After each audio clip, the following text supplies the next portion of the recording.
This is my 6th tape, and I'm going to finish with mistakes or not. 40 years in the rabbinate. That, my friend, is awesome.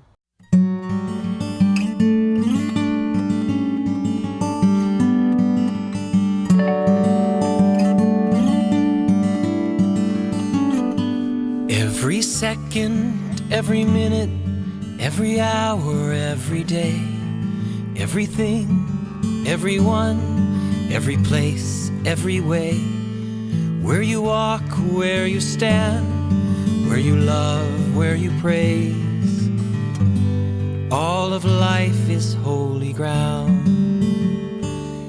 I don't know if any of us can understand how tremendously significant Rabbi Geller's journey has been. Why were things the way they were? And why was it so difficult back in the early 70s for a woman to become a rabbi and to have a place around the table like all of us? And I quote, "Women cannot do the job because the rigors of the rabbinate are too great, and women are too weak for the demanding routine. The Torah is too heavy. Women are too soft-spoken. They may alienate the more traditional segments of the congregation. Women will cry at meetings. Women who succeed," it said, "will reflect poorly on their colleagues." When a professor would say, "Okay, boy chicks, time for class," Laura would look at us and we'd respond, "We're not all boy chicks anymore." You may not know, but Laura was the 3rd Reform woman rabbi ordained by HUC-JIR. So she was truly a pioneer, a woman who led us forward into feminism and into understanding Reform Judaism in new ways. In many things, she was really the first. We were lucky to ride the tail of the women's movement. Betty Friedan and Bella Abzug and Barbara Streisand. When I was a young rabbi, you were like one of those early women rabbis who I just sort of held in awe. Taking a leap is something that you did throughout your life and in ways that have enhanced Jewish life. She believed that women had something particular to say and be that would change the nature of the rabbinate.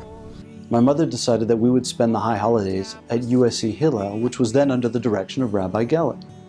And so we went to the service and, as one would expect, the rabbi opened up the ark and took out the Sefer Torah to do a hakafah. But for my mother, it represented a sea change in the very existence of the Jewish community. One of the major changes in all of Jewish civilization, the elevation of women to their rightful place as leaders of the Jewish people. You are the leader.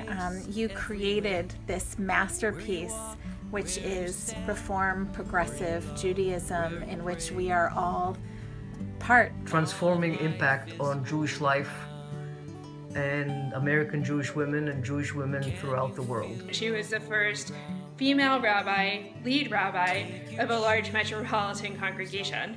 And for me, she was just my own rabbi. If the wife of a rabbi is called a rebbitzin, what's the husband of a rabbi called? Your usual answer was lucky. Every he, every she, every what, every who. It's in her, it's in them, it's in me, it's in you. In the bitter, in the sweet, in the calm, in the storm. All of life is holy ground. So walk as if it's holy ground.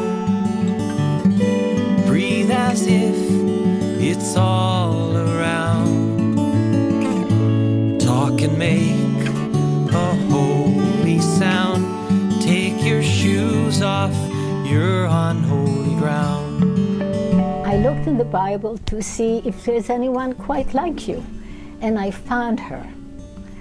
Like Lady Wisdom in Proverbs, like Sarah, like Rebecca, like Miriam, like Zelophehad's daughters, like Deborah, like the Queen of Sheba, like Ruth, like Esther, and like Huldah. Like all of them, Laura, you're a great blessing. Your name, Laura, amounts to 441.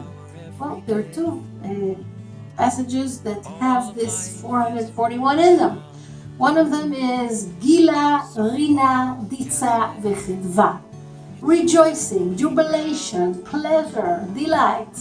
Rabbi David Hartman of blessed memory had many favorite students, but Laura Geller was his favorite because she was so exceptional, reading text and challenging this Orthodox philosopher teacher. What a remarkable and inspiring teacher to me, to a whole generation. Laura is never satisfied with that which is if she thinks by questioning it, we can make the world a better place. Wherever there has been innovation, Laura Geller has been there. You have been a hero for the Reformed Jewish movement.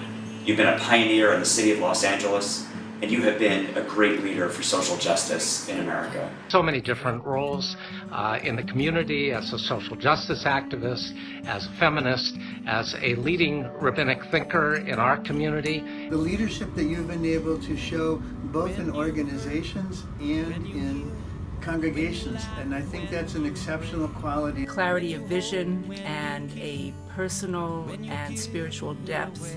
On the one hand, she's an incredible intellectual, a visionary, a thinker, a leader, and at the same time, she's so down to earth, so accessible. You helped shape me, helped shape my thinking about feminism, about Tikkun Olam. An inspiration and a role model for 3 generations of women rabbis at this point. There's no single rabbi in American Jewish life over the last number of decades that I believe has had the impact that Rabbi Laura Geller has had.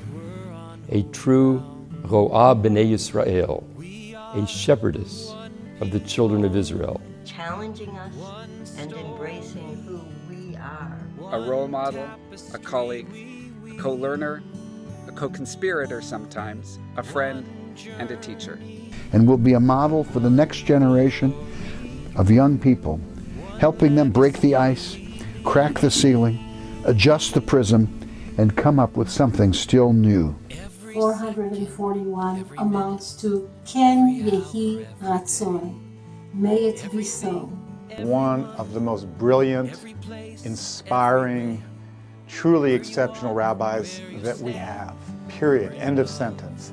Millions of blessings for friends, family, congregants, and grateful souls all around the world. Now that's a legacy. But just don't let it go to your head. So walk as if it's holy ground. Breathe as if it's all around. Talk and make a holy sound. We take our shoes off, we're on holy ground. We are one people, one story, one tapestry we weave, one journey, one glory, one legacy we